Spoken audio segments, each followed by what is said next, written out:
Here's my Glock 34, Gen 4, 2 mags.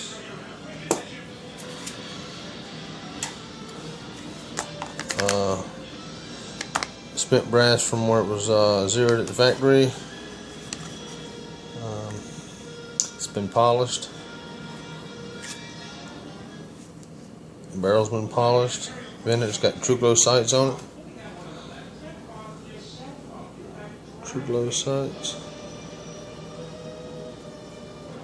Red and green. It's got a trigger reset. It can be left like it is. I did this as my own design.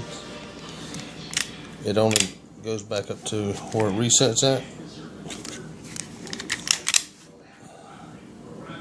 No play. No play. No play in the trigger.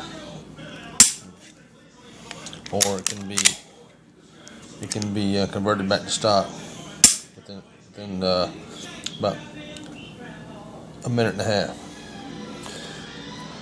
Like I said, polished stainless barrel. Slide 34 Gen 4 9mm with true glow sights.